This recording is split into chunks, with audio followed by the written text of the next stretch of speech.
Hello my dear students, आप लोगों का इस नई वीडियो में स्वागत है। आज की इस वीडियो में हम लोग स्टार्ट करने वाले राइट्स ऑफ डिबेंचर होल्डर्स।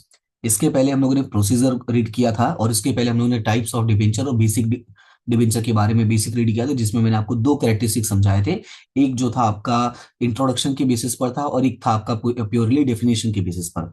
और मैंने आपको समझाया कि अगर मान लो डिबेंचर्स के बारे में नोट्स आता है तो आप कैसे उसको यूज करके आप उसको लिख सकते हो। ठीक है, तो ये सब हमने इसके पहले की क्लासेस में डिस्कस किया था। अभी फिलहाल स्टार्ट करते हैं राइट्स ऑफ डिबेंचर होल्डर। ये आपका बहुत छोटा सा टॉपिक है, आपकी बुक में मैक्स टू मैक्स 10 लाइन में ही मेंशन किया गया है। यहाँ पे मैंने क्या किया है, आपको पॉइंट वाइज एक्सप्लेन कर दिया है सो दैट कि आपको पॉइंट्स लर्न करने में इजी हो। और बाद में एक्सप्लेनेशन तो आप उसका अच्छे से कर ही लोगे जब आपको पॉइंट्स के बारे में नॉलेज होगा तो। अब क्वेश्चन होता है सर हम कभी कभी पॉइंट्स याद रखते हैं, अंदर का नहीं याद रखते, तो यहाँ पे ये पॉइंट्स मैंने ऐसे बनाए ही हैं कि आप आराम से कर लोगे, उसका आपको टेंशन नहीं है। सबसे पहले मतलब उसका आप टेंशन नहीं लो। सबसे पहले स्टार्ट करते हैं rights of debenture holder basic. Debenture holders are a creditor of a company and enjoy various rights to protect their investments। हम लोग जानते हैं, हमने रीडिंग भी किया था इसके पहले कि बेसिकली वो डिनोट करता है कि भाई उन लोगों ने लोन दिया है। क्या डिबेंचर डिनोट करता है? तो डिबेंचर जब डिनोट करता है कि हम लोगों ने लोन लिया है, तो जो जिनसे लोन लिया उनको हम लोग क्या बोलते हैं? क्रेडिटर्स बोलते हैं, राइट। और क्रेडिटर्स के पास नंबर ऑफ राइट्स होते हैं और राइट्स क्या है वो यहाँ पे हम डिस्कस करने वाले हैं। तो डिस्कशन की बात करें तो सबसे पहले क्या, राइट्स टू रिसीव इंटरेस्ट में सबसे पहले याद क्या रखना है, debenture holders are entitled to receive interest. यहाँ पे राइट टू रिसीव इंटरेस्ट, आपको एक्स्ट्रा याद क्या रखना है, fix rate and fix time as per the agreement.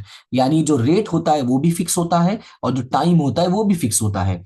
अब इससे एक और बेनिफिट होता है, ये इंश्योर करता है, ensure steady income for the debenture holders. तो ये एक्स्ट्रा याद रखना है, ensure steady income for debenture holders, making debenture a safer investment than the shares. ये तो आपको सीधा, ये आप नहीं लिखोगे तो भी काम हो जाएगा। आपको सिर्फ चार वर्ड याद रखना है, फिक्स रेट होता है, फिक्स टाइम होता है और स्टेडी इनकम होता है। किसके लिए? डिवेंचर होल्डर्स के लिए। Now the number two, right to get back investment on maturity. हमने ये भी इसका इंट्रोडक्शन में रीड किया था कि एक सर्टेन पीरियड ऑफ टाइम के बाद उन लोगों को उनका जो प्रिंसिपल अमाउंट होता है वो रिटर्न मिल जाता है। तो यहाँ पे क्या लिखा है, the company must return the principal amount when the debentures mature. यहाँ पे डिबेंचर्स का जो मैच्योरिटी पीरियड होता है वो प्री डिसाइडेड होता है कि भाई कितने टाइम में आपका अमाउंट जो है वो रिटर्न होगा। आप लोगों ने अकाउंट्स में रीड किया होगा कि नॉर्मल कंपनीज के लिए 10 ईयर होता है और इंफ्रास्ट्रक्चर कंपनीज के लिए, not if, infra, infrastructure company जो होती है, यानी जो आपका इंफ्रास्ट्रक्चर स्ट्रक्चर में काम करती हैं, आई मीन जिनका काम जैसे बिल्डिंग्स बनाने का, रोड्स बनाने का, ऐसे प्रोजेक्ट्स में है, उन लोगों को जो है वो 30 ईयर्स तक का मैक्स टू मैक्स मिलता है और अदर लोगों को 10 ईयर्स का। तो मिनिमम तो आपका कितना भी हो सकता है, मिनिमम भाई 1 ईयर के लिए ही होता है। एज जो डिवेंचर है वो क्या आपका लॉन्ग टर्म फैसिलिटी है to get the finance, right. फिर आगे क्या लिखा है, this provides security to debenture holders as they know when they will get their money back on time. I mean they know they will get their money back on time. Clear है इतना? तो याद रखना है principal amount जो है वो maturity date पे मिल जाती है और उनको इस श्योरिटी होता है भाई पैसा तो हमको मिल ही जाएगा। तो right to get back investment on maturity, ये याद रखना है। Number three, right to examine company document.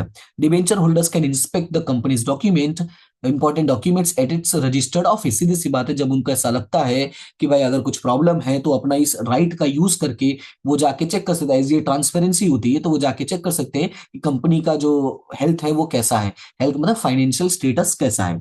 Clear हुआ इतना? तो फर्स्ट पॉइंट आपका क्या है, तो फर्स्ट पॉइंट आपका था कि भाई उनको राइट है इंटरेस्ट रिसीव करने का, दूसरा है get back investment on maturity, और तीसरा क्या आपका right to examine company record. Now the number next, right to obtain information. Information में क्या है, like be by paying a small fee debenture holders can request specific information about the company. आप लोगों को पता होगा कि हमें अगर कोई भी रिपोर्ट चाहिए होती तो रिपोर्ट का जेरोक्स हमें मिलता है और उस जेरोक्स का जो एक मिनिमम फीस होता है वो हम लोग को पे करना होता है। तो ये आपको सिंपल सा पॉइंट है। Now the next one, right to trust deed compliance.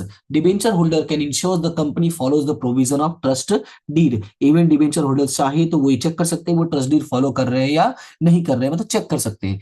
Trust deeds are legal agreements that protect debenture holders interest and especially in case of company default।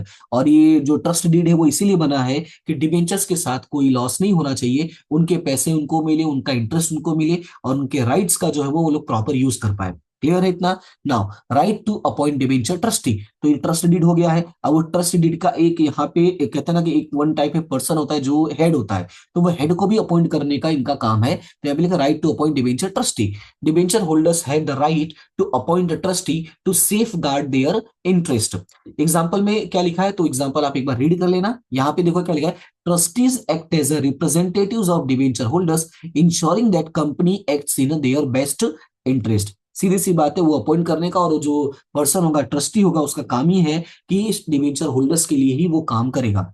The next one, right to be consulted in a key decision, मतलब अगर कोई ऐसा important decision लेना जो major decision होता है, तो major decision में इनको बुला सकते हैं। वैसे तो आपको पता है कि डिबेंचर होल्डर्स को राइट नहीं है मीटिंग्स में जाने का, बट स्टिल अगर कोई बड़ा इम्पैक्ट होने वाला है तो इनको बुलाया जाएगा, इनको इनको इन्फॉर्मेशन होना चाहिए। The company must take approval from the debenture trustees before making major decision, इसलिए मैंने क्लियरली वर्ड यूज किया मेजर। जैसे by selling a major asset the company seeks consent from the debenture trustee, अगर कोई बड़ा asset है जो उसको सेल कर रहे हैं, तो भाई एसेट सेल करे तो उससे डिबेंचर होल्डर्स पे इंपैक्ट पड़ेगा, तो वो पूछना पड़ेगा। This give debenture holders indirect control over decision that में अफेक्ट देयर सिक्योरिटी। क्लियर है इतना? तो ये क्या होता है, one type of indirect control है, एज उनको डिसीजन लेने का पार्ट नहीं है, वो मीटिंग्स में जाके नहीं बोल सकते, बट इनडायरेक्टली कंट्रोल कर रहे हैं। Now the next one, right to ensure mortgage property safeguard, जो अभी ये टॉपिक था उसी से रिलेटेड है। Debenture holders have the right to make sure the property mortgaged to them is protected. This right secures debenture holders by ensuring that their investments are backed by valuable companies asset, मतलब जो उनका asset है, अभी जो लोगों ने investment किया है वो बैक्ड होगा किसके, वैल्यूएबल कंपनीज एसेट से।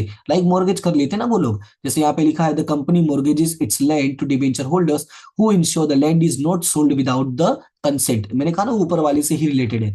Next one, right to take legal action in case अगर लगता है कि कोई प्रॉब्लम हो रहा है या उन लोगों ने कोई रूल्स को फॉलो नहीं किया है, ट्रस्ट डीड को रूल्स को फॉलो नहीं किया है, then debenture holders can take legal action if the company fails to follow the trust deed. This legal protection adds an extra layer of security for debenture holders investment, और इससे क्या होता है भाई, उनको एक्स्ट्रा सिक्योरिटी मिलता है कि चलो कुछ तो है भाई हमारे हाथ में। Next one, right to receive company progress report, ये तो नॉर्मल है, जो भी कंपनी के स्टेक होल्डर्स होते हैं उनको मिल जाता है ये बात, लेकिन इनको राइट है वो इनको मिलना ही चाहिए। So debenture holders are entitled to receive regular update on company's performance, this help debenture holders stay informed and evaluate the company's growth. Clear है इतना?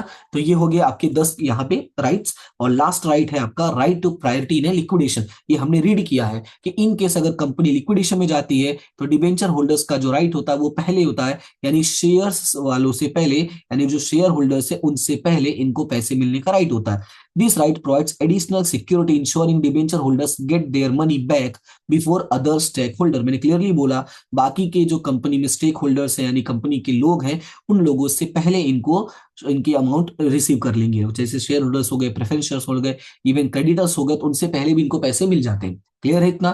तो ये हो गए आपके 11 राइट्स जो डिबेंचर होल्डर्स को मिलते हैं किसी भी कंपनी में अगर वो कंपनी के डिबेंचर्स को परचेस करते हैं तो। क्लियर हुआ इतना? तो ये हो गया आपका next topic, that is a right to debenture holders. अब इसके बाद हम लोग नेक्स्ट क्लास में स्टार्ट करते हैं, छोटा सा टॉपिक है debenture trust deed, one of the most important topic from this chapter, जो हम नेक्स्ट क्लास में स्टार्ट करेंगे। तो फिलहाल अभी के लिए इतना ही, मिलते हैं नेक्स्ट क्लास में, तब तक के लिए thank you so much and have a good day.